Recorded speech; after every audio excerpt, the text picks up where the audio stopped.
ਸਤਿ ਸ਼੍ਰੀ ਅਕਾਲ, ਤੁਸੀਂ ਜੁੜੇ ਹੋਏ ਹੋ ਪੰਜਾਬੀ ਰੇਡੀਓ ਯੂਐਸਏ ਦੇ ਨਾਲ ਤੇ ਮੈਂ ਹਾਂ ਪ੍ਰਵੀਨ ਸ਼ਰਮਾ ਲੈ ਕੇ ਹਾਜ਼ਰ ਹਾਂ ਪ੍ਰੋਗਰਾਮ ਖਬਰ ਤੇ ਨਜ਼ਰ।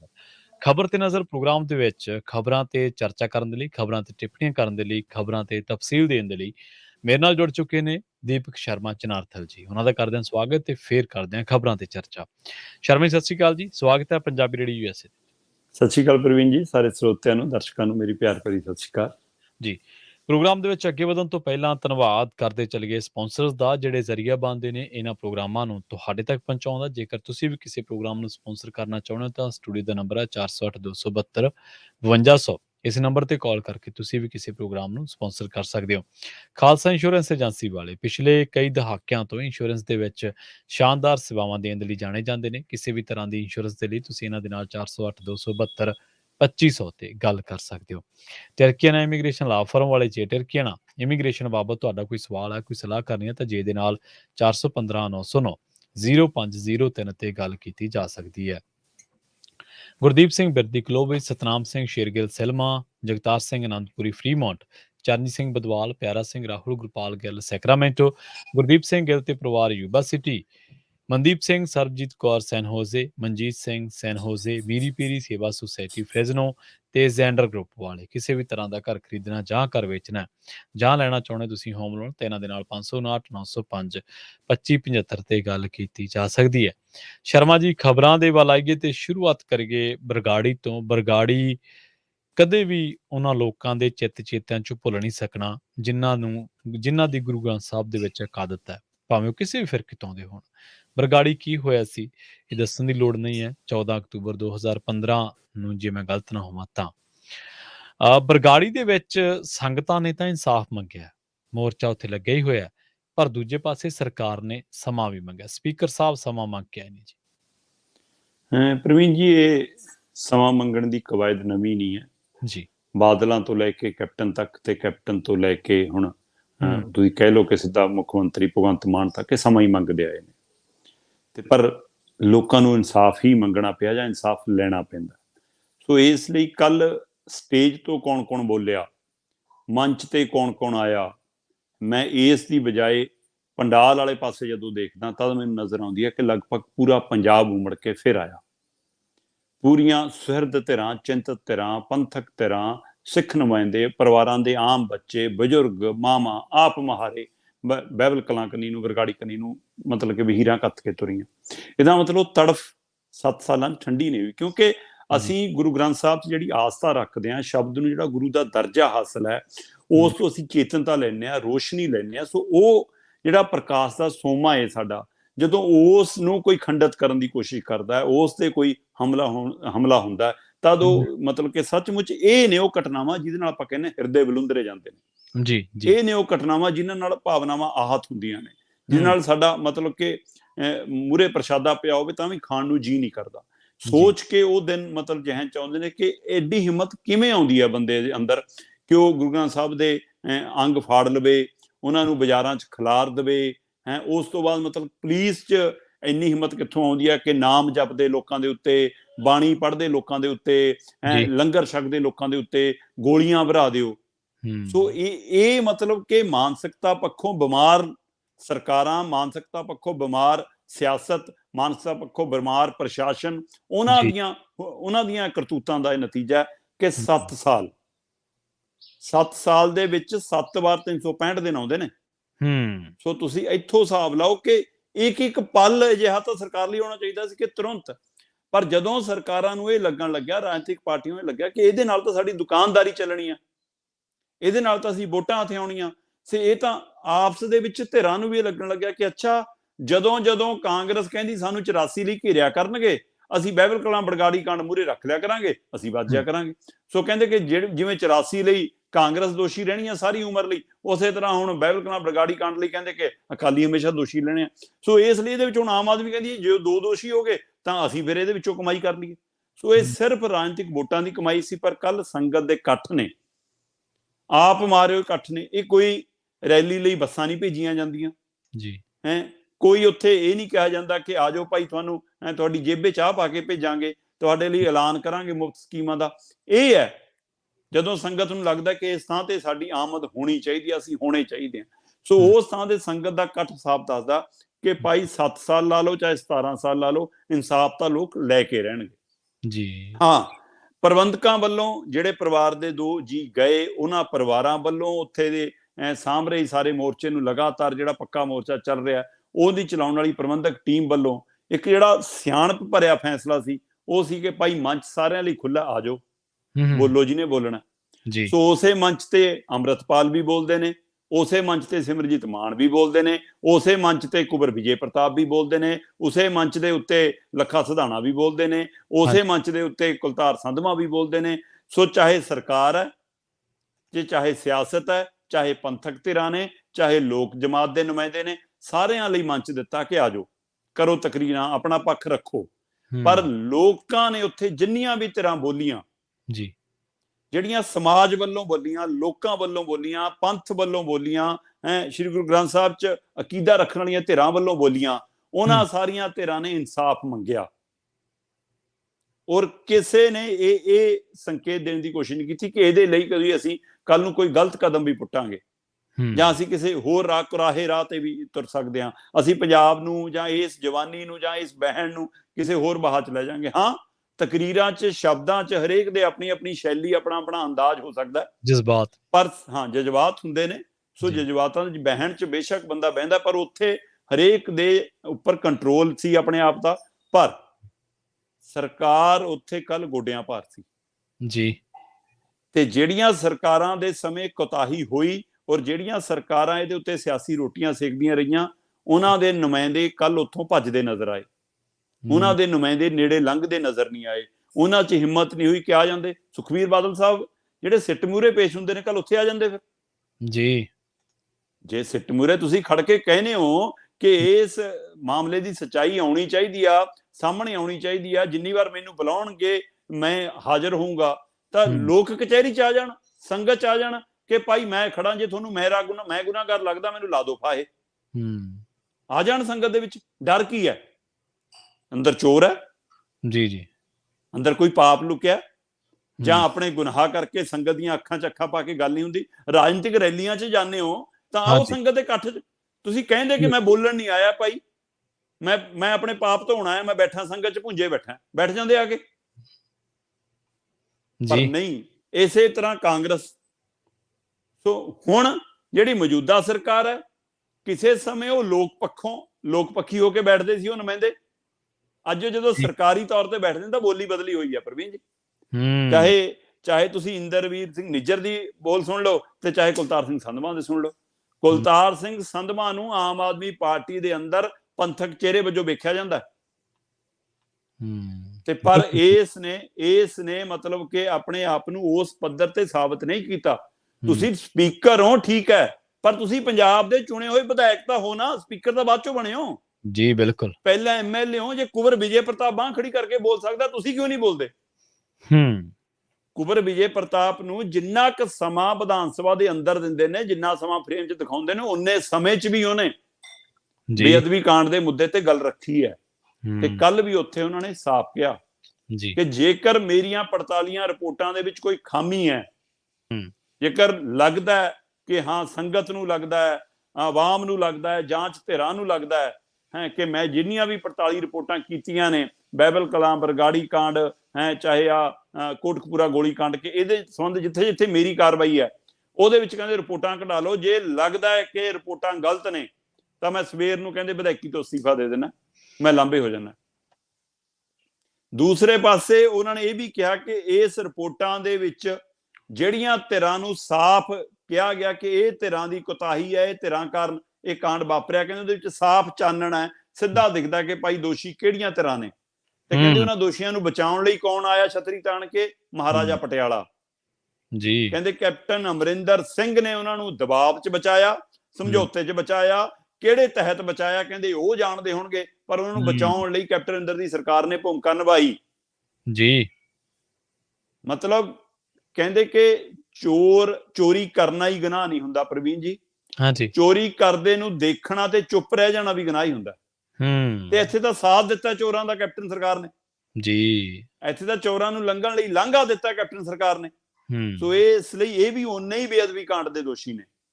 ਤੇ ਹੁਣ ਆ ਜਾਓ, ਮੌਜੂਦਾ ਤੇ ਫਿਰ ਕੁੰਵਰ ਵਿਜੇ ਪ੍ਰਤਾਪ ਨੇ ਮੌਜੂਦਾ ਬਾਰੇ ਵੀ ਕਿਹਾ, ਕਹਿੰਦੇ ਜੀ ਕਿ ਭਾਈ ਸੰਗਤ ਨੂੰ ਇਹ ਲੜਾਈ ਆਪੇ ਲੜਨੀ ਪੈਣੀ ਹੈ, ਜੀ ਸਰਕਾਰਾਂ ਤੋਂ ਬਾਹਲੀਆਂ ਉਮੀਦਾਂ ਨਾ ਰੱਖਿਆ ਕਰੋ, ਸਰਕਾਰਾਂ ਕਦੇ ਲੋਕਾਂ ਨੂੰ ਇਨਸਾਫ ਨਹੀਂ ਦਿੰਦੀਆਂ।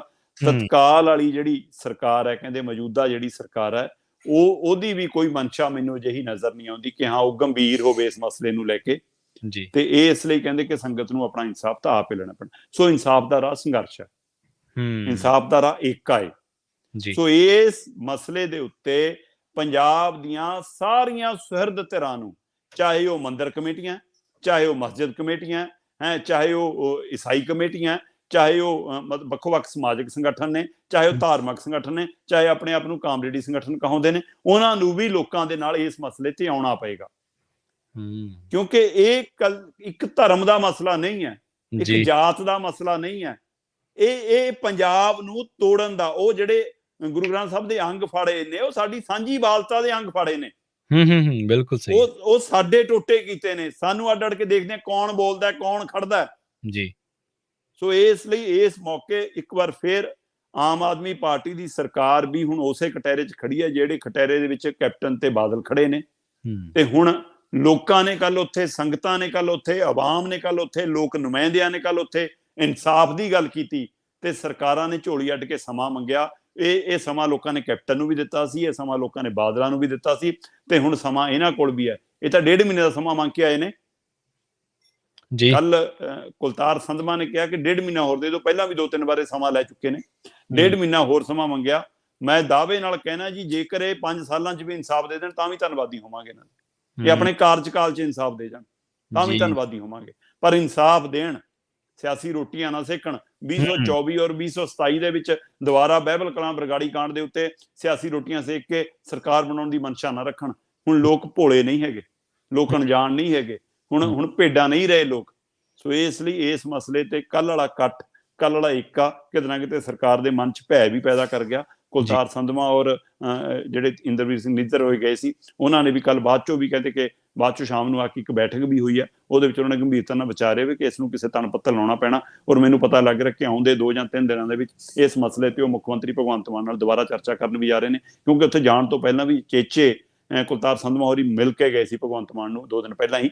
ਸੋ ਇਸ ਲਈ ਉੱਥੋਂ ਉਹਨਾਂ ਦੀ ਆਪਸੀ ਗੱਲਬਾਤ ਲਗਾਤਾਰ ਹੋ ਰਹੀ ਹੈ, ਔਰ ਇਸ ਮਸਲੇ ਤੇ ਹੁਣ ਸਰਕਾਰ ਨੂੰ ਵੀ ਉਹ ਸੁਨੇਹਾ ਦੇਣਗੇ। ਖਾਸ ਕਰ ਕੁਲਤਾਰ ਸੰਧਵਾ ਨੇ ਇਹ ਮਨ ਬਣਾਇਆ ਕਿ ਮੈਂ ਸਰਕਾਰ ਨੂੰ ਕਹਾਂਗਾ ਕਿ ਭਾਈ ਇਸ ਮਸਲੇ ਤੇ ਤੇਜ਼ੀ ਨਾਲ ਅੱਗੇ ਵਧੋ, ਨਹੀਂ ਲੋਕ ਤੁਹਾਨੂੰ ਵੀ ਮਾਫ ਨਹੀਂ ਕਰਨਗੇ। ਹਾਂਜੀ ਬਿਲਕੁਲ। ਤੇ ਸੰਧਵਾ ਸਾਹਿਬ ਕਹਿ ਰਹੇ ਨੇ, ਮਾਨ ਸਾਹਿਬ ਨੂੰ ਕਹਿੰਦੇ ਤੁਸੀਂ ਤੇਜ਼ੀ ਨਾਲ ਅੱਗੇ ਵਧੋ, ਪਰ ਇੱਕ ਮਸਲੇ 'ਚ ਉਹ ਅੱਗੇ ਵੀ ਵਧੇ ਨੇ। SYL ਦੀ ਗੱਲ ਕਰ ਲਈਏ, ਸ਼ਰਮਾ ਜੀ ਮੀਟਿੰਗ ਹੋਈ ਹੈ ਦੋਨਾਂ ਮੁੱਖ ਮੰਤਰੀਆਂ ਦੀ, ਉਹੀ ਜਿਹੜਾ ਰਾਗ ਹੈ ਖੱਟਰ ਦਾ ਉਹੀ ਹੈ ਕਿ ਹਮਨੇ ਪਾਣੀ ਲੈਣਾ ਹੈ, SYL ਨਿਕਾਲਣੀ ਹੈ, ਸੁਪਰੀਮ ਕੋਰਟ ਨੇ ਕਹਾ ਹੈ, ਤੁਹਾਨੂੰ ਪਤਾ ਹੀ। ਮਾਨ ਸਾਹਿਬ ਗੱਲਾਂ ਬੋਡੀ ਲੈਂਗੁਏਜ ਦੇ ਮੁਤਾਬਕ ਤਾਂ ਚੰਗੀਆਂ ਕਰ ਗਏ, ਵੈਸੇ ਬੜਾ ਸਪਸ਼ਟ ਸਟੈਂਡ ਦਿਖਾਇਆ। ਜੇ ਕੰਪੇਅਰ ਕਰੀਏ ਬਾਦਲ ਸਾਹਿਬ ਨਾਲ ਜਾਂ ਕੈਪਟਨ ਸਾਹਿਬ ਨਾਲ, ਉਹਨਾਂ ਦੇ ਮੁਕਾਬਲੇ ਤਾਂ ਬੜਾ ਸਟੈਂਡ ਸਪਸ਼ਟ ਹੈ। ਪਰ ਵਿੱਚ ਦੀ ਜ਼ਿਕਰ ਕਰਕੇ ਕਹਿੰਦੇ ਆਜੋ ਚੱਲੀਏ ਪ੍ਰਧਾਨ ਮੰਤਰੀ ਸਾਹਿਬ ਕੋਲੇ, ਤੇ ਉੱਥੇ ਜਾ ਕੇ ਆਪਾਂ ਮੰਗ ਲੈਂਦੇ ਤੁਹਾਡੇ ਵਾਸਤੇ ਵੀ ਪਾਣੀ ਤੇ ਸਾਡੇ ਵਾਸਤੇ ਵੀ। ਤੇ ਵਿੱਚ ਦੀ ਜ਼ਿਕਰ ਕੀਤਾ ਰਾਜੀਵ ਲੌਂਗੋਵਾਲ ਸਮਝੌਤੇ ਦਾ, ਉਹਨਾਂ ਦੇ ਐਡਵੋਕੇਟ ਜਨਰਲ ਨੇ। ਹੁਣ ਲੋਕਾਂ ਨੂੰ ਦੋਨੇ ਗੱਲਾਂ ਹੀ ਨਹੀਂ ਡਾਈਜੈਸਟ ਹੋ ਰਹੀਆਂ। ਲੋਕ ਕਹਿੰਦੇ ਕਿ ਯਾਰ ਇੱਕ ਪਾਸੇ ਆਪ ਹੀ ਤਾਂ ਕਹਿਣਾ ਕਿ ਇੰਦਰਾ ਗਾਂਧੀ ਨੇ ਟੱਕ ਲਵਾਤਾ, ਇੰਦਰਾ ਗਾਂਧੀ ਨੇ ਅਵਾਰਡ ਸੁਣਾਤਾ, ਦੂਜੇ ਪਾਸੇ ਆਪ ਹੀ ਹੁਣ ਉੱਥੇ ਤੁਰੇ ਜਾਂਦੇ ਹੋ। ਦੂਜੀ ਗੱਲ ਇਹ ਹੈ ਕਿ ਰਾਜੀਵ ਲੌਂਗੋਵਾਲ ਸਮਝੌਤਾ ਤਾਂ ਪੰਜਾਬੀਆਂ ਨੇ ਕਦੇ ਪ੍ਰਵਾਨ ਹੀ ਨਹੀਂ ਕੀਤਾ, ਤੇ ਤੁਸੀਂ ਉਹਦੇ ਵਿੱਚੋਂ ਮੱਦਾਂ ਪੜ੍ਹ ਕੇ ਸੁਣਾ ਰਹੇ ਹੋ ਜੀ। ਪ੍ਰਵੀਨ ਜੀ, ਬਿਲਕੁਲ ਇੱਕ ਗੱਲ ਤਾਂ ਸਾਫ਼ ਹੈ ਕਿ ਕੱਲ ਭਗਵੰਤ ਮਾਨ ਦਾ ਸਟੈਂਡ ਚੰਗਾ ਸੀ, ਖਾਸ ਕਰਕੇ SYL ਨਹਿਰ ਬਣਾਉਣ ਨੂੰ ਲੈ ਕੇ। ਆਪਾਂ ਪਹਿਲਾਂ ਹੀ 2-3 ਦਿਨਾਂ ਤੋਂ ਇਸ ਮਸਲੇ ਤੇ ਚਰਚਾ ਕਰ ਰਹੇ ਸੀ, ਔਰ ਆਪਾਂ ਪਹਿਲਾਂ ਵੀ ਗੱਲ ਕਰ ਰਹੇ ਸੀ ਕਿ ਸੁਪਰੀਮ ਕੋਰਟ ਨੇ ਵੀ ਇੱਕ ਸਮੇਂ ਇਹੀ ਹਦਾਇਤ ਕੀਤੀ ਸੀ ਕਿ ਅਸੀਂ ਪਾਣੀ ਨਹੀਂ ਮੰਗਿਆ, ਪਾਣੀ ਦਾ ਮਸਲਾ ਬਾਅਦ ਚੋਂ ਦੇਖਾਂਗੇ, ਪਹਿਲਾਂ ਨਹਿਰ ਬਣਾਓ। ਹਾਂਜੀ ਹਾਂਜੀ। ਇਸੇ ਮਸਲੇ ਨੂੰ ਲੈ ਕੇ ਕੱਲ ਬੈਠਕ ਸੀ। ਬੈਠਕ ਦਰਵਾਜ਼ੇ ਤੇ ਤਾਂ ਖੱਟਰ ਸਾਹਿਬ ਨੇ ਬਹੁਤ ਬੜਾ ਗੁਲਦਸਤਾ ਭੇਟ ਕੀਤਾ, ਦੋਏ ਖਿੜੇ ਮੱਥੇ ਮਿਲੇ, ਖੁਸ਼ੀ ਖੁਸ਼ੀ ਅੰਦਰ ਬੈਠੇ, ਆਮੋ ਸਾਹਮਣੇ ਬੈਠੇ। ਤੇ ਕਿਉਂਕਿ ਜਿਹੜਾ ਥਾਂ ਸੀਗਾ ਉਹ ਖੱਟਰ ਸਰਕਾਰ, ਹਰਿਆਣਾ ਸਰਕਾਰ ਦੇ ਮਤਲਬ ਮੁੱਖ ਮੰਤਰੀ ਦਾ ਦਫ਼ਤਰ ਜਾਂ ਘਰ ਸੀਗਾ, ਸੋ ਇਸ ਲਈ ਉਸ ਥਾਂ ਦੇ ਉੱਤੇ ਬੈਠਕ ਸੀ ਤੇ ਉਸ ਥਾਂ ਦੇ ਉੱਤੇ ਉਹਨਾਂ ਨੇ ਸਵਾਗਤ ਕੀਤਾ। ਤੇ ਜਦੋਂ ਪੰਜਾਬ ਵੱਲੋਂ ਬੋਲਣਾ ਸ਼ੁਰੂ ਕੀਤਾ ਮੁੱਖ ਮੰਤਰੀ ਭਗਵੰਤ ਮਾਨ ਜੀ ਨੇ, ਤੇ ਉਧਰੋਂ ਖੱਟਰ ਸਾਹਿਬ ਕਹਿੰਦੇ ਜੀ ਇੱਕ ਗੱਲ ਸਪਸ਼ਟ ਹੈ ਕਿ ਅਸੀਂ ਪਾਣੀ ਦੇ ਮੁੱਦੇ ਤੇ ਫੇਰ ਗੱਲ ਕਰਾਂਗੇ, ਆਪਾਂ ਅੱਜ ਸਿਰਫ ਨਹਿਰ ਬਣਾਉਣ ਦੇ ਮੁੱਦੇ ਤੇ ਗੱਲ ਕਰਾਂਗੇ। ਜੀ, ਜੀ। ਭਗਵੰਤ ਮਾਨ ਜੀ ਕਹਿੰਦੇ ਕਿ ਨਹਿਰ ਛੱਡੋ ਜੀ, ਅਸਾਂ ਮਤਲਬ ਕਿ ਨਾ ਪਾਣੀ ਵਾਲੇ ਮੁੱਦੇ ਤੇ ਗੱਲ ਕਰਨੀ, ਨਾ ਨਹਿਰ ਵਾਲੇ ਤੇ ਗੱਲ ਕਰਨੀ, ਕਿਉਂਕਿ ਸਾਡੇ ਕੋਲ ਦੇਣ ਨੂੰ ਪਾਣੀ ਹੋ ਨਹੀਂ, ਫਿਰ ਅਸੀਂ ਨਹਿਰ ਕਿਉਂ ਬਣਾਈਏ। ਹੂੰ, ਹੂੰ, ਔਰ ਹੂੰ। ਇਹ ਗੱਲ ਆਪਾਂ ਲਗਾਤਾਰ ਕਰਦੇ ਰਹੇ ਹਾਂ ਕਿ ਇਹ ਬਿਲਕੁਲ ਸਪਸ਼ਟ ਹੈ ਕਿ ਪੰਜਾਬ ਕੋਲ ਵਾਧੂ ਪਾਣੀ ਨਹੀਂ ਹੈ, ਤਾਂ ਜੀ। ਉਹ ਨਹਿਰ ਬਣਾ ਕੇ ਕੀ ਕਰੇਗਾ, ਨਹਿਰ ਤੇ ਪੈਸਾ ਬਰਬਾਦ ਕਿਉਂ ਕਰੀਏ। ਪਰ ਅਗਲਿਆਂ ਨੇ ਤਾਂ ਪ੍ਰਵੀਨ ਜੀ ਕਹਿਣਾ, ਹੂੰ। ਅਗਲਿਆਂ ਨੇ 1 ਕਰੋੜ ਦਿੱਤਾ ਹੋਇਆ, ਜੀ। ਤੇ ਜਿਹਦਾ 1 ਕਰੋੜ ਗਿਆ ਵਾ ਬਈ, ਅਗਲਾ ਤਾਂ ਕਹੂਗਾ ਕਿ ਜਾਂ ਮੇਰਾ 1 ਕਰੋੜ ਮੋੜ ਦੋ, ਜਾਂ ਮੇਰਾ ਇੱਟਾਂ ਰੋੜਿਆਂ ਦਾ ਹਿਸਾਬ ਲਾਓ। ਹੂੰ। ਸੋ 1 ਕਰੋੜ ਜਿਹੜਾ ਅੱਜ ਤੋਂ 40-42 ਸਾਲ ਪਹਿਲਾਂ ਲਿਆ ਹੈ, ਉਹ ਅੱਜ ਜੀ। ਕਿੰਨਾ ਬਣ ਗਿਆ ਹੋਊਗਾ ਜੇ ਅਗਲਾ ਨੇ ਵਾਪਸ ਲੈਣਾ ਹੋਇਆ।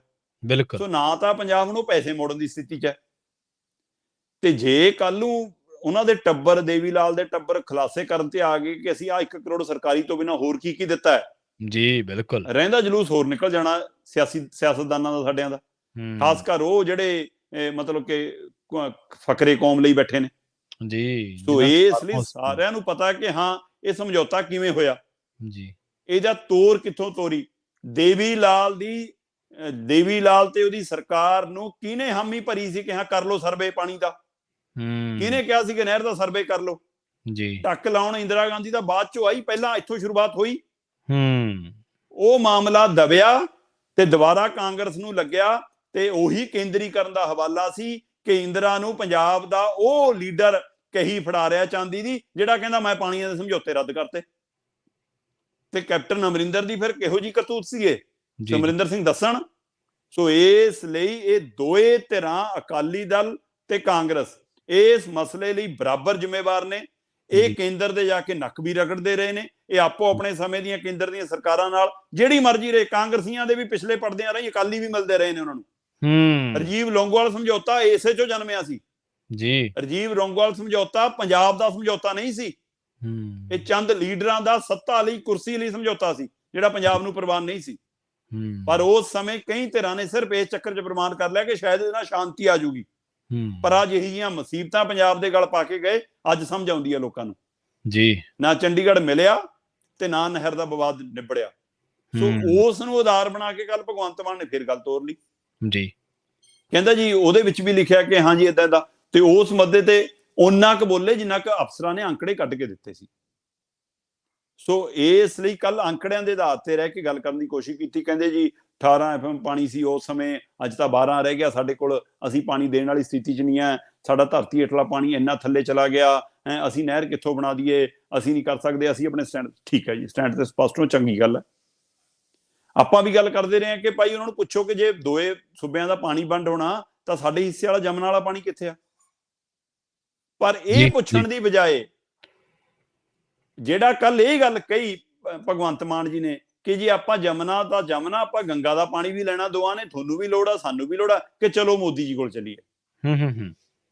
ਉਹ ਪ੍ਰਵੀਨ ਜੀ, ਛੋਟੇ ਹੁੰਦੇ ਆਪਾਂ ਉਹ ਕਹਾਣੀ ਸੁਣੀ ਆ ਕਿ ਬਿੱਲੀਆਂ ਦੀ ਲੜਾਈ 'ਚ ਬਾਂਦਰ ਨੂੰ ਫਾਇਦਾ।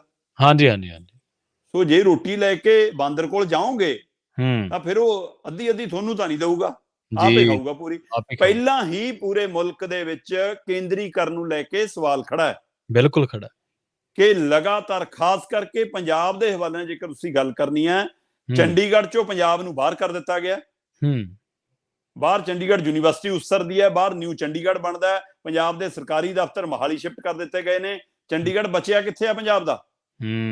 ਪੰਜਾਬ ਦੇ ਪਿੰਡ ਉਜਾੜੇ, ਪੰਜਾਬ ਦੀ ਬੋਲੀ ਉਜਾੜੀ, ਪੰਜਾਬ ਦੇ ਲੋਕਾਂ ਨੂੰ ਉਜਾੜਿਆ। ਪੰਜਾਬ ਦੀ ਰਾਜਧਾਨੀ ਉਸਰੀ ਸੀ ਪਰ ਪੰਜਾਬ ਨੂੰ ਮਿਲੀ ਨਹੀਂ। ਫਿਰ ਉਸ ਤੋਂ ਬਾਅਦ ਆ ਜਾਓ, SYL ਨਹਿਰ ਦੇ ਨਾਂ ਦੇ ਉੱਤੇ ਪੰਜਾਬ ਨਾਲ ਧੋਖਾ, ਪੰਜਾਬ ਦੇ ਪਾਣੀਆਂ ਤੇ ਡਾਕਾ, ਤੇ ਕਿੱਥੇ ਗਏ ਸਾਡਾ ਕੇਂਦਰ ਵਾਲੇ ਭੂਮਿਕਾ ਜਿਹੜੀ ਨਿਭਾਉਣੀ ਸੀ ਕੇਂਦਰ ਨੇ। ਫਿਰ ਆ ਜਾਓ, ਪੰਜਾਬ ਆਪਣੇ ਫੰਡ ਇਕੱਠੇ ਕਰਦਾ ਸੀ, ਆਪਣੇ ਹੀਲੇ ਵਸੀਲੇ ਨਾਲ ਚਲਾਉਂਦਾ ਸੀ। ਹੁਣ ਅਸੀਂ ਸਿਰਫ ਉਹਨਾਂ ਦੇ ਲਈ ਹਫਤਾ ਵਸੂਲੀ ਵਾਲੇ ਲੋਕ ਬਣ ਕੇ ਰਹਿ ਗਏ ਆ। ਉਹ ਜਿਵੇਂ ਹਿੰਦੀ ਫਿਲਮਾਂ ਜਾਂ ਹੁੰਦਾ ਨਾ ਕਿ ਰੇੜੀਆਂ ਫੜੀਆਂ ਤੋਂ ਵਸੂਲੀ ਕਰਦੇ ਆ ਤੇ ਫਿਰ ਜਾ ਕੇ ਮਾਲਕ ਨੂੰ ਦਿੰਦੇ ਆ, ਉਹਦੇ ਵਿੱਚੋਂ ਇੱਕ ਟੁਕੜਾ ਉਹ ਪਾ ਦਿੰਦਾ। ਉਵੇਂ ਅਸੀਂ GST ਇਕੱਠੀ ਕਰਕੇ ਦਿੱਲੀ ਦੇ ਆਉਂਦੇ ਆ ਤੇ ਬਾਅਦ ਚੋਂ ਆਪਣਾ ਹਿੱਸਾ ਮੰਗੀ ਜਾਂਦੇ ਆ ਕਿ ਜਨਾਬ ਸਾਡਾ ਹਿੱਸਾ ਦੇ ਦਿਓ ਜੀ। ਸੋ ਆਹ ਕੇਂਦਰੀਕਰਨ ਤਾਂ ਹੋਰ ਕੀ ਆ। ਉਸ ਤੋਂ ਬਾਅਦ ਕਹਿੰਦੇ ਜੀ BJP ਪੰਜਾਬ 'ਚ ਸਰਕਾਰ ਬਣਾਉਣਾ ਚਾਹੁੰਦੀ ਆ। ਉਹ ਵੋਟਾਂ ਨਾਲ ਜਦੋਂ ਬਣੇਗੀ BSF ਰਾਹੀਂ ਬਣ ਗਈ ਆ ਪੰਜਾਬ 'ਚ BJP ਦੀ ਸਰਕਾਰ। ਅੱਧੇ ਤੋਂ ਵੱਧ ਪੰਜਾਬ ਦੇ ਵਿੱਚ ਕੇਂਦਰ ਦਾ ਕੰਟਰੋਲ ਹੋ ਗਿਆ ਹੈ। ਦਰਬਾਰ ਸਾਹਿਬ ਦੇ ਡਿਊਟੀ ਦੇ ਉੱਤੇ ਖੜ ਕੇ ਵੀ ਉਹ ਪੁੱਛ ਸਕਦੇ ਨੇ ਕਿ ਕੌਣ ਹੈ ਭਾਈ, ਕਿੱਥੋਂ ਆਇਆ ਹੈ। ਜਲਿਆਂਵਾਲੇ ਬਾਗ ਜਾਣ ਚੋਂ ਪਹਿਲਾਂ ਹੀ ਪੁੱਛ ਸਕਦੇ ਨੇ। ਉੱਥੇ ਰਾਮ ਤੀਰਥ ਦੇ ਮੰਦਿਰ ਵੜਨ ਤੋਂ ਪਹਿਲਾਂ ਵੀ, ਦੁਰਗਿਆਣਾ ਮੰਦਿਰ ਦੀ ਘੰਟੀ ਵਜਾਉਣ ਤੋਂ ਪਹਿਲਾਂ ਹੀ ਪੁੱਛ ਸਕਦੇ ਨੇ ਕਿਉਂ ਆਇਆ ਹੈ, ਕਿਉਂਕਿ 50 ਕਿਲੋਮੀਟਰ ਦੇ ਦਾਇਰੇ 'ਚ ਉਹ ਸਾਰਾ ਕੁਝ ਆ ਗਿਆ। ਸੋ ਇਸ ਲਈ ਹੋਰ ਕੀ ਕੰਟਰੋਲ ਹੁੰਦਾ ਹੈ? ਤੇ ਪੰਜਾਬ ਦੀ ਪੁਲਿਸ ਨੂੰ ਪੁੱਛਣ ਦੀ ਲੋੜ ਨਹੀਂ, ਪੰਜਾਬ ਦੇ ਲੋਕਾਂ ਨੂੰ ਪੁੱਛਣ ਦੀ ਲੋੜ ਨਹੀਂ, ਪੰਜਾਬ ਦੀ ਸਰਕਾਰ ਨੂੰ ਪੁੱਛਣ ਦੀ ਲੋੜ ਨਹੀਂ। ਜਿਹਨੂੰ ਚਾਹਣ ਉਹਨੂੰ BSF ਚੱਕ ਕੇ ਅੰਦਰ ਸਿੱਟ ਸਕਦੀ ਹੈ। ਇਹ ਕੰਟਰੋਲ ਨਹੀਂ ਤਾਂ ਹੋਰ ਕੀ ਹੈ। ਪੰਜਾਬ ਦੇ ਖੇਤੀ ਕਾਨੂੰਨਾਂ ਦੇ ਹਵਾਲੇ ਨਾਲ ਖੇਤੀ ਸੂਬੇ ਦਾ ਵਿਸ਼ਾ ਹੈ ਤੇ ਕੰਟਰੋਲ ਕੌਣ ਕਰ ਰਿਹਾ ਹੈ? ਤੇ ਆਪਾਂ 4 ਦਿਨ ਪਹਿਲਾਂ ਹੀ ਗੱਲ ਕਰਕੇ ਹਟੇ ਕਿ ਨਵੀਂ ਤਜਵੀਜ਼ ਤਿਆਰ ਹੈ, ਪੰਜਾਬ 'ਚੋਂ ਖੇਤੀ ਮੰਡੀਆਂ ਮੁਕਾਉਣ ਦੀ ਤਿਆਰੀ ਹੈ, ਅਨਾਜ ਮੰਡੀਆਂ ਬਿਲਕੁਲ ਕਰਕੇ ਹਟੇ। ਸੋ ਪੂਰੀ ਤਰ੍ਹਾਂ ਨਾਲ ਕੇਂਦਰੀਕਰਨ ਤਾਂ ਹੋ ਰਿਹਾ ਤੇ ਰਹਿੰਦਾ ਖੁੰਦਾ ਪਾਣੀਆਂ ਦਾ ਹੱਕ ਵੀ ਦਿਓ। BBMP ਦਾ ਹੱਕ ਤਾਂ ਖੋਹ ਲਿਆ ਅਗਲਿਆਂ ਨੇ। ਇਸ ਮਸਲੇ ਦੇ ਪੰਜਾਬ ਹਰਿਆਣਾ ਇਕੱਠਾ ਹੋ ਜਾਵੇ, ਗੰਗਾ ਜਮਨਾ ਦੇ ਮਸਲੇ ਦੇ ਪੰਜਾਬ ਹਰਿਆਣਾ ਇਕੱਠਾ ਹੋ ਜਾਵੇ, ਕੇਂਦਰ ਤੋਂ ਮੰਗਣ ਜਾਣ ਦੀ ਕੀ ਲੋੜ ਹੈ? ਹਾਂ, ਜੇ ਇੰਦਰਾ ਗਾਂਧੀ ਉੱਥੋਂ ਆ ਕੇ ਇੱਥੇ ਕਪੂਰੀ ਟੱਕ ਲਾ ਸਕਦੀ ਹੈ, ਲਾ ਲਓ ਗੰਗਾ ਤੋਂ ਜਾ ਕੇ ਇਕੱਠਾ ਟੱਕ ਜੀ, ਕਿ ਲਓ ਅਸੀਂ ਲਾਉਨੇ ਆ ਦੋਈ ਸੂਬੇ ਆ ਕੇ ਟੱਕ। ਸੋ ਇਸ ਲਈ ਖੱਟਰ BJP ਦੀ ਬੋਲੀ ਬੋਲੇਗਾ ਜੀ, ਖੱਟਰ ਕੋਲ ਸੁਪਰੀਮ ਕੋਰਟ ਵਾਲੇ ਕਾਗਜ਼ ਹੈਗੇ। ਭਗਵੰਤ ਮਾਨ ਨੂੰ ਪਤਾ ਹੋਣਾ ਚਾਹੀਦਾ ਕਿ ਤੇਰੇ ਨਾਲ ਪੰਜਾਬ ਨੇ ਖੜਨਾ ਹੈ, ਮੋਦੀ ਨੇ ਨਹੀਂ ਖੜਨਾ। ਹਾਂ, ਪਰ ਭਗਵੰਤ ਮਾਨ ਮੋਦੀ ਨਾਲ ਖੜਨਾ ਚਾਹੁੰਦੇ ਨੇ ਜਾਂ ਉਹ ਮਾਮਲਾ ਨਿਬੇੜਨਾ ਚਾਹੁੰਦੇ ਨੇ। ਕਿਉਂਕਿ ਜੇਕਰ ਮਾਮਲਾ ਨਿਬੇੜਨਾ ਹੁੰਦਾ ਤਾਂ ਉਹ ਆਪਣੇ ਉਹ ਜਿਸ ਸਟੈਂਡ ਤੋਂ ਗੱਲ ਸ਼ੁਰੂ ਕੀਤੀ ਸੀ ਉਸੇ ਸਟੈਂਡ ਤੇ ਹੀ ਗੱਲ ਮੁਕਾ ਕੇ ਆਉਂਦੇ। ਸਟੈਂਡ ਤਕੜਾ ਲਿਆ ਸੀ, ਪਰ ਆਉਣ ਲੱਗੇ ਮਤਲਬ ਕਿ ਚਾਬੀ ਮੋਦੀ ਜੀ ਦੇ ਹੱਥ ਫੜਾਇਆ ਕਿ ਲੋ ਮੋਦੀ ਜੀ ਹੁਣ ਤੁਸੀਂ ਨਿਬੇੜ ਲਓ। ਤੇ ਇਹ ਉਵੇਂ ਹੀ ਹੈ ਜਿਵੇਂ ਉਹਨਾਂ ਨੇ ਕਹੀ ਫੜਾਈ ਸੀ, ਇਹਨਾਂ ਨੇ SYL ਵਾਲਾ ਫੈਸਲਾ ਫੜਾ ਦਿੱਤਾ। ਸੋ ਹੁਣ ਮੋਦੀ ਜੀ ਚਾਹੇ ਅੱਧਾ ਫਾੜ ਕੇ ਦੇਣ ਤੇ ਚਾਹੇ ਸਾਰਾ ਖਾ ਜਾਣ, ਕਿਉਂਕਿ ਭਗਵੰਤ ਮਾਨ ਨੂੰ ਇਹ ਲੱਗਦਾ ਕਿ ਜੇਕਰ ਮੈਨੂੰ ਮੁੱਖ ਮੰਤਰੀ ਕੇਜਰੀਵਾਲ ਨੇ ਬਣਾਇਆ ਤਾਂ ਹੋ ਸਕਦਾ ਅਗਲੀ ਵਾਰ ਮੁੱਖ ਮੰਤਰੀ ਮੈਨੂੰ ਨਰਿੰਦਰ ਮੋਦੀ ਬਣਾ ਦੇਵੇ। ਤੇ ਉਹੀ ਨਹੀਂ ਪੰਜਾਬ ਆਉਣ ਤੇ ਮੋਦੀ ਦੇ ਛੋਲੇ ਗਾਏ ਜਾਂਦੇ, ਉਹੀ ਨਹੀਂ ਮੋਦੀ ਤੋਂ ਪਿਛਲੀ ਸਰਕਾਰ ਦੀਆਂ ਸਮਿਆਂ ਦੀਆਂ ਗਲਤੀਆਂ ਦੀ ਮਾਫੀ ਮੰਗੀ ਜਾਂਦੀ। ਸੋ ਇਸ ਲਈ ਜਦ ਕਿ ਉਸ ਗਲਤੀ ਨੂੰ ਲੈ ਕੇ ਲੋਕਾਂ ਨੇ ਸ਼ਾਬਾਸ਼ੀ ਦਿੱਤੀ ਸੀ ਚੰਨੀ ਨੂੰ ਕਿ ਇਹੀ ਜੀ ਗਲਤੀ ਕਰ, ਸਾਨੂੰ ਮਨਜ਼ੂਰ ਹੈ ਤੇਰੀ, ਹਾਂ ਕਿ ਤੂੰ ਕਿਹਾ ਕਿ ਕੁਝ ਨਹੀਂ ਹੋਇਆ। ਤੇ ਪਰ ਇੱਧਰ ਭਗਵੰਤ ਮਾਨ ਉਹਦੇ ਲਈ ਮਾਫੀ ਮੰਗ ਕੇ ਪੰਜਾਬ ਨੂੰ ਨੀਵਾਂ ਉੱਥੇ ਵੀ ਦਿਖਾਇਆ ਤੇ ਕੱਲ ਵੀ ਕੇਂਦਰੀਕਰਨ ਦੇ ਵਿੱਚ ਯੋਗਦਾਨ ਪਾਇਆ ਕਿ ਆਹ ਲਓ ਜੀ ਪੰਜਾਬ ਦੀਆਂ ਚਾਬੀਆਂ ਫੜੋ, SYL ਨਹਿਰ ਤੁਸੀਂ ਆਪ ਹੀ ਕਹਿ ਦਿਓ, ਹੁਣ ਸੁਪਰੀਮ ਕੋਰਟ ਦਾ ਫੈਸਲਾ ਸੁਣਾਊਗਾ। ਬਿਲਕੁਲ। ਤੇ ਆਪਾਂ ਪਹਿਲਾਂ ਗੱਲ ਕਰ ਚੁੱਕੇ ਹਾਂ ਕਿ ਫੋਰਸ ਲਾ ਕੇ ਬਣਾਉਣਗੇ ਅਗਲੇ। ਸੋ ਇਸ ਲਈ ਪੰਜਾਬ ਸਰਕਾਰ ਵਾਂਗ ਫੈਸਲਾ ਸੁਣਾਉਂਦੀ, ਸਰਕਾਰ ਵਾਂਗ ਉੱਥੇ ਅੜਦੇ। ਭਗਵੰਤ ਮਾਨ ਜੀ ਇਹ ਦਿੱਲੀ ਵਾਲੀਆਂ ਕੰਮ ਨਾ ਚਲਾਓ ਕਿ ਹਾਂ ਸੰਸਦ ਦੇ ਅੰਦਰ ਚਿੱਠੀ ਪੜਿਆ ਏ, ਕਵਿਤਾ ਪੜਿਆ ਏ ਮੋਦੀ ਜੀ ਦੇ ਖਿਲਾਫ ਤੇ ਬਾਹਰ ਆ ਕੇ ਥੰਬਲਿਆਂ ਦੇ ਕੋਲ ਆ ਕੇ ਜੱਫੀਆਂ ਪਾ ਕੇ ਗੋਡੀ ਹੱਥ ਲਾ ਕੇ ਮਿਲੀ ਜਾਓ, ਤੁਸੀਂ ਸਾਰਿਆਂ ਨੂੰ ਪਤਾ। ਸੋ BJP ਨਾਲ ਥੋੜਾ ਰਿਸ਼ਤਾ ਕਹੇ ਜਾਂ ਸੰਬੰਧ ਕਹੇ ਜੀ, ਉੱਥੇ ਨੇੜਤਾ ਕਹੀ ਜਾ, ਸਾਨੂੰ ਸਾਰਿਆਂ ਨੂੰ ਪਤਾ।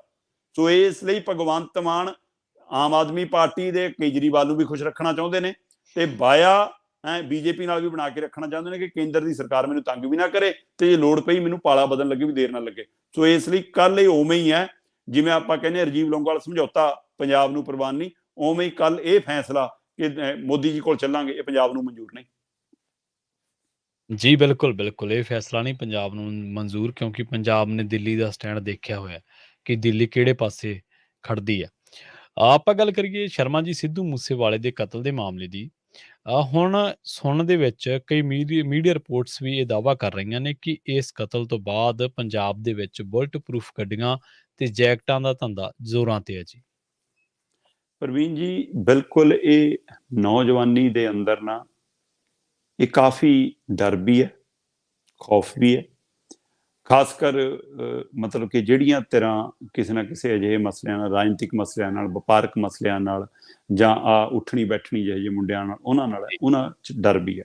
ਔਰ ਉਹਨਾਂ ਦੇ ਡਰ ਨੂੰ ਲੈ ਕੇ ਮਾਪੇ ਖਾਸੇ ਡਰੇ ਹੋਏ ਨੇ। ਮਤਲਬ ਸਧਾਰਨ ਤੌਰ ਤੇ ਆਮ ਜਦੋਂ ਸਿੱਧੂ ਮੂਸੇਵਾਲੇ ਦਾ ਕਾਂਡ ਹੋਇਆ, ਗੈਂਗਸਟਰ ਵਾਰ ਵਧਿਆ, ਪੰਜਾਬ 'ਚ ਜਿਹੀਆਂ ਘਟਨਾਵਾਂ ਸਾਹਮਣੇ ਆਉਂਦੀਆਂ ਰਹੀਆਂ, ਦੀਪਕ ਟਿੰਨੂ ਕਾਂਡ ਬਬੀਹਾ ਕਾਂਡ, ਇਹ ਕਾਂਡ ਉਹ ਕਾਂਡ, ਜਦੋਂ ਇਹੋ ਜਿਹੇ ਨਾਮ ਸਾਹਮਣੇ ਆਉਂਦੇ ਰਹੇ ਤਾਂ ਆਮ ਘਰਾਂ ਦੇ ਲੋਕਾਂ 'ਚ ਵੀ ਖੌਫ ਇੱਕ ਤਰ੍ਹਾਂ ਨਾਲ ਉਹ ਮਹਿਸੂਸ ਕੀਤਾ ਜਾਣ ਲੱਗਿਆ। ਕਿਉਂਕਿ ਅੰਕੜੇ ਇਸ ਗੱਲ ਦੀ ਗਵਾਹੀ ਭਰਦੇ ਨੇ ਕਿ ਜਦੋਂ ਖਾੜਕੂਵਾਦ ਦਾ ਦੌਰ ਸੀ ਉਸ ਸਮੇਂ ਵੀ ਪੰਜਾਬ 'ਚ ਇੰਨੇ ਹਥਿਆਰ ਨਜਾਇਜ਼ ਨਹੀਂ ਸੀ ਜਿੰਨੀ ਗਿਣਤੀ ਹੁਣ ਹੈ ਜੀ। ਤੇ ਉਹ ਤੋਂ ਬਿਨਾਂ ਜਾਇਜ਼ ਹਥਿਆਰਾਂ 'ਚ ਤਾਂ ਗਿਣਤੀਓ ਨਹੀਂ ਗਈ ਹੁਣ। ਮਤਲਬ ਇੱਕ ਬੰਦੇ ਦੇ ਨਾਂ ਤੇ 3 ਲਾਇਸੈਂਸ ਵੀ ਹੈਗੇ, ਇੱਕ ਘਰ 'ਚ 5 ਹਥਿਆਰ ਵੀ ਹੈਗੇ ਜੀ। ਸੋ ਇਸ ਲਈ ਉਹ ਅੱਗੇ ਕਹਿੰਦੇ ਸੀ ਬਠਿੰਡੇ ਵਾਲੇ ਰਫਲਾਂ ਰੱਖਣ ਦੇ ਸ਼ੌਂਕੀ, ਹੁਣ ਤਾਂ ਸਾਰਾ ਪੰਜਾਬ ਇਹ ਪਤਾ ਨਹੀਂ ਕਿੱਥੋਂ ਹਥਿਆਰ ਲਈ ਫਿਰਦਾ। ਸੋ ਚਾਹੇ ਉਹ ਜਾਇਜ਼ ਆ ਚਾਹੇ ਨਜਾਇਜ਼ ਆ, ਹਥਿਆਰ ਤਾਂ ਹਥਿਆਰ ਹੈ ਨਾ। ਸੋ ਇਸ ਲਈ ਉਹ ਤੁਹਾਡੀ ਮਾਨਸਿਕਤਾ ਨੂੰ ਕਦੋਂ ਭਟਕਾ ਦੇਵੇ, ਕਦੋਂ ਤੁਹਾਡਾ ਸ਼ੈਤਾਨਪਣਾ ਜਗਾ ਦੇਵੇ, ਸੋ ਪਤਾ ਹੀ ਨਹੀਂ ਲੱਗਦਾ। ਇਸ ਲਈ ਇਹ ਤਾਂ ਉਹ ਕਹਿੰਦਾ ਸਫਾਈ ਕਰਦੇ ਹੋਏ ਚੱਲ ਜਾਂਦਾ ਕਿ ਇਹ ਤਾਂ ਫਿਰ ਤੁਸੀਂ ਲਈ ਫਿਰਦੇ ਹੋ ਨਾਲ ਕਿਹਾ ਭਰ ਕੇ। ਸੋ ਉਸ ਨੇ ਫਿਕਰਮੰਦੀ ਪੈਦਾ ਕੀਤੀ ਔਰ ਉਸ ਫਿਕਰਮੰਦੀ ਚੋਂ ਮੈਨੂੰ ਪਤਾ ਲੱਗ ਰਿਹਾ ਕਿ ਇਸ ਮੌਕੇ ਪੰਜਾਬ ਦੇ ਵਿੱਚ ਬੁਲਟ ਪ੍ਰੂਫ ਜੈਕਟਾਂ ਦਾ ਔਰ ਬੁਲਟ ਪ੍ਰੂਫ ਗੱਡੀਆਂ ਦਾ ਧੰਦਾ ਕਾਰੋਬਾਰ ਖੂਬ ਫਲ ਫੁੱਲ ਰਿਹਾ। ਠੀਕ ਹੈ। ਔਰ ਇਸ ਆੜ ਦੇ ਵਿੱਚ ਹੋ ਕੀ ਰਿਹਾ ਉਹਦਾ ਇੱਕ ਪਹਿਲੂ ਮੈਂ ਹੋਰ ਦੱਸ ਦੇਣਾ ਤੁਹਾਨੂੰ। ਪਤਾ ਇਹ ਲੱਗ ਰਿਹਾ ਕਿ ਕਈ ਬੰਦੇ ਨਾ ਪੁਲਿਸ ਤੱਕ, ਐਸਐਸਪੀ ਸਾਹਿਬ ਤੱਕ, ਥਾਣਿਆਂ ਤੱਕ, ਅਧਿਕਾਰੀਆਂ ਤੱਕ ਪਹੁੰਚ ਕਰਦੇ ਆ ਪ੍ਰਵੀਨ ਜੀ, ਕਿ ਸਾਨੂੰ ਸਿਕਿਉਰਿਟੀ ਦੇ ਦਿਓ ਜੀ, ਸਾਨੂੰ ਖਤਰਾ ਹੈ। ਉਹ ਕਹਿੰਦੇ ਯਾਰ ਸਿਕਿਉਰਿਟੀ ਦਾ ਮਾਨ ਸਰਕਾਰ ਘਟਾਈ ਜਾਂਦੀ ਆ, ਉਹ ਕਹਿੰਦੀ ਆ ਵਾਧੂ ਨਹੀਂ ਸਿਕਿਉਰਿਟੀ ਦੇਣੀ, ਪੁਲਿਸ ਗਿਣਤੀ ਘਟੀ ਆ, ਆਪਾਂ ਹੋਰ ਵਧਾਉਣੀ ਆ। ਫਲਾਣਾ ਬੰਦਾ ਨਾ ਗੱਡੀਆਂ ਦਾ ਉਹ ਬਣਾਉਂਦਾ, ਤੁਸੀਂ ਉੱਥੋਂ ਗੱਡੀ ਆਪਣੀ ਬੁਲਟ ਪ੍ਰੂਫ ਕਰਾ ਲਓ। ਫਲਾਣਾ ਬੰਦਾ ਜੈਕਟਾਂ ਦਾ ਕੰਮ ਕਰਦਾ। ਇਹ ਜਿਵੇਂ ਸਕੂਲਾਂ ਦੇ ਵਿੱਚ ਜਵਾਕਾਂ ਨੂੰ ਦੱਸਿਆ ਜਾਂਦਾ ਹੈ ਕਿ ਭਾਈ ਵਰਦੀ ਉੱਥੋਂ ਲੈਣੀ ਆ, ਕਿਤਾਬਾਂ ਉੱਥੋਂ ਲੈਣੀਆਂ, ਉਵੇਂ ਅੱਜ ਕੱਲ੍ਹ ਕਹਿੰਦੇ ਥਾਣੇ ਪੁਲਿਸ ਵਾਲੇ ਦੱਸ ਰਹੇ ਨੇ ਕਿ ਬੁਲਟ ਪ੍ਰੂਫ ਗੱਡੀ ਉੱਥੋਂ ਕਰਾਓ, ਜੈਕਟ ਉੱਥੋਂ ਬਣਵਾਓ। ਇਹ ਕਮਿਸ਼ਨ ਦਾ ਧੰਦਾ ਵੀ ਸ਼ੁਰੂ ਹੋ ਗਿਆ ਪੰਜਾਬ ਦੇ ਅੰਦਰ। ਇਸ ਮੌਕੇ 55% ਇਹ ਬਾਜ਼ਾਰ ਵਧਿਆ, ਸਿੱਧਾ 55% ਡਿਮਾਂਡ ਵਧੀ ਆ ਬੁਲਟ ਪ੍ਰੂਫ ਗੱਡੀਆਂ ਦੀ ਔਰ ਬੁਲਟ ਪ੍ਰੂਫ ਜੈਕਟਾਂ ਦੀ। 4 ਤੋਂ ਲੈ ਕੇ 5 ਕਿਲੋ ਦੀ ਜੈਕਟ ਹੁੰਦੀ ਆ ਪ੍ਰਵੀਨ ਜੀ ਇਹ, ਤੇ ਜਿਹਦਾ ਖਰਚਾ 40,000 ਤੋਂ ਘੱਟੋ ਘੱਟ ਸ਼ੁਰੂ ਹੋ ਕੇ 2.5 ਤੋਂ 3 ਲੱਖ ਤੱਕ ਜਾਂਦੀ ਆ। ਸਭ ਤੋਂ ਸਿਰੇ ਦੀ ਜੈਕਟ 3 ਲੱਖ ਦੀ ਬਣਦੀ ਆ ਕਹਿੰਦੇ। 4 ਤੋਂ 5 ਕਿਲੋ ਦਾ ਵਜ਼ਨ ਆ ਤੇ 40,000 ਤੋਂ ਸ਼ੁਰੂ ਹੁੰਦਾ ਇਹਦਾ ਘੱਟੋ ਘੱਟ ਕੀਮਤ ਵਾਲੀ ਜਿਹੜੀ ਜੈਕਟ ਆ ਉਹ 40,000 ਦੀ ਆ, ਤੇ ਉਹ ਤੋਂ ਵੱਧ 2.5 ਲੱਖ ਤੱਕ ਜਾਂਦੀ ਆ, ਤੇ 3 ਲੱਖ ਤੱਕ ਦੀ ਵੀ ਸਿਰੇ ਦੀ ਜੈਕਟ ਮਿਲ ਜਾਂਦੀ ਆ। ਸੋ ਇਹਦੇ ਲਈ ਕਹਿੰਦੇ ਡਿਮਾਂਡ ਤੇ ਬਣਦੀ ਆ। ਪਹਿਲਾਂ ਐਡਵਾਂਸ ਪੈਸਾ ਜਮ੍ਹਾਂ ਕਰਾਉਣਾ ਪੈਂਦਾ 70%, ਜੇ ਥੋੜੀ ਮਿਲ ਜਾਣ ਪਛਾਣ ਆ ਮਾੜੀ ਮੋਟੀ ਕਿਸੇ ਹਵਾਲਾ ਤਾਂ 50%, ਨਹੀਂ 50 ਤੋਂ 70% ਪੈਸੇ ਪਹਿਲਾਂ ਲੈਂਦੇ ਨੇ ਹੈ, ਤੇ ਉਹ ਤੋਂ ਬਾਅਦ ਕਿਉਂਕਿ ਕਹਿੰਦੇ ਕਿ ਮਾਲ ਮੰਗਾ ਕੇ ਤਿਆਰ ਕਰਾ ਕੇ ਦੇਣੀ ਪੈਂਦੀ ਆ, ਇਸ ਲਈ। ਫਿਰ ਇਸੇ ਤਰ੍ਹਾਂ ਗੱਡੀਆਂ ਦੀ ਕੈਟਾਗਰੀ ਆ ਪ੍ਰਵੀਨ ਜੀ, ਉਹਦੇ ਵਿੱਚ ਹੈ ਕਿ ਇਕੱਲੇ ਸ਼ੀਸ਼ੇ ਕਰਾਉਣੇ ਆ, ਕੱਲੀਆਂ ਖਿੜਕੀਆਂ ਕਰਾਉਣੀਆਂ, ਬੋਨਟ ਵੀ ਕਰਾਉਣਾ, ਕਿ ਸਾਰੀ ਗੱਡੀ ਕਰਾਉਣੀ ਹੈ। ਸੋ ਇਸ ਨੂੰ ਲੈ ਕੇ 12 ਤੋਂ 20 ਲੱਖ ਤੱਕ ਖਰਚਾ ਜਾਂਦਾ ਜਿਹੜੀ ਗੱਡੀ ਬੁਲਟ ਕਰਾਉਣ। ਘੱਟੋ ਘੱਟ 12 ਲੱਖ ਹੈ, 3 ਲੱਖ ਪਰ ਸ਼ੀਸ਼ਾ ਕਹਿੰਦੇ ਕਰਕੇ ਦਿੰਦੇ ਨੇ ਉਹ, ਤੇ ਉਹਦੇ ਵਿੱਚ 2 ਸ਼ੀਸ਼ੇ ਗਿਫਟ ਚ ਕਰਦੇ ਨੇ। ਸੋ ਜੇ ਖਿੜਕੀਆਂ ਵਾਲੇ 4 ਸ਼ੀਸ਼ੇ ਕਰਨ ਤੇ ਨਾਲ ਅਗਲਾ ਪਿਛਲਾ ਸ਼ੀਸ਼ਾ ਨਾਲ ਹੋ ਜਾਵੇ ਤਾਂ 12 ਲੱਖ ਕਹਿੰਦੇ ਖਰਚਾ ਆਉਂਦਾ। ਪਰ ਜਦੋਂ ਤੁਸੀਂ ਮਤਲਬ ਕਿ ਖਿੜਕੀਆਂ ਵੀ ਕਰਾਉਣੀਆਂ, ਪੂਰੀ ਗੱਡੀ ਕਰਾਉਣੀ ਹੈ ਤਾਂ 12 ਤੋਂ 18 ਲੱਖ। ਇਹਦੇ ਵਿੱਚ ਖਾਸ ਕਰਕੇ ਸਕਾਰਪੀਓ, ਫੋਰਚੂਨਰ, ਐਂਡੋਵਰ, ਪਜ਼ੈਰੋ, ਇਹ ਜਿਹੀਆਂ ਗੱਡੀਆਂ ਵੱਧ ਮਤਲਬ ਕਿ ਕਰਾਈਆਂ ਜਾ ਰਹੀਆਂ, ਕਿਉਂਕਿ ਬੜੀਆਂ ਗੱਡੀਆਂ ਬੜੇ ਲੋਕਾਂ ਕੋਲੇ ਹੋਣਗੇ ਤੇ ਉਹਨਾਂ ਨੂੰ ਖਤਰਾ ਹੋਊਗਾ। ਸੋ ਕਹਿੰਦੇ ਕਿ ਪੰਜਾਬ ਦੇ ਅਫਸਰ, ਪੰਜਾਬ ਦੇ ਰਾਜਨੀਤਿਕ ਲੋਕ, ਪੰਜਾਬ ਦੇ ਐਕਟਰ, ਪੰਜਾਬ 'ਚ ਗਾਇਕ, ਪੰਜਾਬ 'ਚ ਵਪਾਰੀ, ਪੰਜਾਬ ਦੀਆਂ ਮਸ਼ਹੂਰ ਹਸਤੀਆਂ ਤੇ ਕੁਝ ਨਾਮਚੀਨ ਕਾਰੋਬਾਰੀ, ਸ਼ਰਾਬ ਸ਼ਰੂਬ ਜੇ ਉਹ ਸਰਕਾਰ ਔਰ ਵਿਚਾਲੇ ਦਲਾਲੀ ਕਰਨ ਵਾਲੀਆਂ ਧਿਰਾਂ, ਇਹ ਜਿਹੀਆਂ ਕੁਝ ਧਿਰਾਂ ਨੇ ਗੱਡੀਆਂ ਕਰਾਈਆਂ ਨੇ। ਔਰ ਇਹਦਾ ਕਾਰੋਬਾਰ ਮੋਹਾਲੀ 'ਚ ਵੀ ਖਾਸਾ ਵੱਡਾ ਚੱਲ ਰਿਹਾ। ਮੋਹਾਲੀ 'ਚ ਕਈ ਥਾਵਾਂ ਦੇ ਉੱਤੇ ਮੈਨੂੰ ਪਤਾ ਲੱਗਿਆ। ਇਹ ਤੋਂ ਬਿਨਾਂ ਦਿੱਲੀ ਦੇ ਵਿੱਚ ਵੱਡਾ ਕਾਰੋਬਾਰ ਹੈ। ਸੋ ਉੱਥੇ 12 ਲੱਖ ਤੋਂ ਲੈ ਕੇ 18 ਲੱਖ ਦੇ ਵਿੱਚ ਗੱਡੀ ਤਿਆਰ ਹੁੰਦੀ ਹੈ ਔਰ 60 ਦਿਨਾਂ ਦਾ ਪ੍ਰੋਸੈਸ ਹੈ ਇਹ। ਮਤਲਬ ਗੱਡੀ ਨੂੰ 20 ਦਿਨ 25 ਦਿਨ ਛੱਡਣਾ ਵੀ ਪੈਂਦਾ ਉੱਥੇ। ਸੋ ਇਸ ਲਈ ਵਾਰੀ ਸਿਰ ਏਦਾਂ ਵਾਰੀਆਂ ਆਉਂਦੀਆਂ ਕਹਿੰਦੇ। ਸੋ ਇਹ ਵੱਡਾ ਕਾਰੋਬਾਰ ਹੈ। 55% ਕਾਰੋਬਾਰ ਵੱਧ ਗਿਆ ਜੀ। 3 ਮਹੀਨਿਆਂ ਦੇ ਵਿੱਚ ਇਹ ਕਾਰੋਬਾਰ, ਪਿਛਲੇ 4 ਮਹੀਨਿਆਂ 'ਚ ਕਾਰੋਬਾਰ ਜ਼ਿਆਦਾ ਵਧਿਆ। ਸੋ ਇਸ ਲਈ ਇਹ ਕਮਿਸ਼ਨ ਦਾ ਧੰਦਾ ਵੀ ਸ਼ੁਰੂ ਹੋ ਗਿਆ ਨਾਲ। ਆਪਾਂ ਇੱਕ ਦਿਨ ਜ਼ਿਕਰ ਕੀਤਾ ਸੀਗਾ ਸ਼ਰਮਾ ਜੀ ਵੀ ਮੋਦੀ ਸਾਹਿਬ ਹੁਣ ਇੱਥੇ ਚੋਣ ਰੈਲੀ ਕਰ ਗਏ ਤੇ ਹੁਣ ਹੋ ਸਕਦਾ ਹਿਮਾਚਲ ਚੋਣਾਂ ਦਾ ਐਲਾਨ ਹੋ ਜਾਵੇ। ਹੁਣ ਹਿਮਾਚਲ ਚੋਣਾਂ ਦਾ ਐਲਾਨ ਤਾਂ ਹੋ ਗਿਆ, ਪਰ ਗੁਜਰਾਤ ਚੋਣਾਂ ਦਾ ਹਾਲੇ ਰੁਕਿਆ ਪਿਆ। ਪ੍ਰਵੀਨ ਜੀ, ਫਿਰ ਗੁਜਰਾਤ ਹਲੇ ਮੋਦੀ ਜੀ ਗਏ ਨਹੀਂ ਨਾ, ਹਲੇ ਗੁਜਰਾਤ ਜਾਣਾ ਹੈ ਮੋਦੀ ਜੀ ਨੇ। ਜੀ। ਸੋ ਮੋਦੀ ਜੀ ਹਰੀ ਝੰਡੀ ਦੇਣ ਆਏ ਸੀ ਬੰਦੇ ਮਾਤਰਮ ਟ੍ਰੇਨ ਨੂੰ। ਉਹ ਹਰੀ ਝੰਡੀ ਟ੍ਰੇਨ ਨੂੰ ਜਾਂ ਰੇਲ ਗੱਡੀ ਨੂੰ ਦੇਣ ਥੋੜਾ ਆਏ ਸੀ, ਉਹ ਤਾਂ ਚੋਣ ਕਮਿਸ਼ਨ ਨੂੰ ਹਰੀ ਝੰਡੀ ਦੇਣ ਆਏ ਸੀ ਕਿ ਭਾਈ ਲਓ ਹਰੀ ਝੰਡੀ ਦੇਖੋ ਤੇ ਚੋਣਾਂ ਦਾ ਐਲਾਨ ਕਰੋ। ਜੀ। ਹਰੇਕ ਨੂੰ ਸਮਝ ਆਉਂਦਾ ਹੈ ਗਣਿਤ ਕਿ ਵੋਟਾਂ ਪੈਣੀਆਂ 12 ਨਵੰਬਰ ਨੂੰ, ਨਤੀਜੇ ਆਉਣੇ 8 ਦਸੰਬਰ ਨੂੰ। ਲਗਭਗ 1 ਮਹੀਨੇ ਦਾ ਵਕਫਾ, 12 ਨਵੰਬਰ ਤੇ 8 ਦਸੰਬਰ, 4 ਦਿਨ ਘੱਟ ਨੇ ਮਹੀਨੇ 'ਚ। ਸੋ ਇਹਦੇ ਵਿਚਾਲੇ ਕੀ ਹੋਣਾ? ਇਹਦੇ ਵਿਚਾਲੇ ਗੁਜਰਾਤ ਚੋਣਾਂ ਹੋਣੀਆਂ। ਸੋ ਇਸ ਲਈ ਕਾਂਗਰਸ ਕਿਸੇ ਸਮੇਂ ਪਿਛਲੀ ਵਾਰ ਟੱਕਰ ਦੇਣ ਦੇ ਵਿੱਚ ਕਾਮਯਾਬ ਰਹੀ ਸੀ ਹਿਮਾਚਲ ਦੇ ਵਿੱਚ, ਠੀਕ ਠਾਕ ਟੱਕਰ ਦਿੱਤੀ, ਠੀਕ ਆ, ਸੱਤਾ 'ਚ ਨਹੀਂ ਆਈ।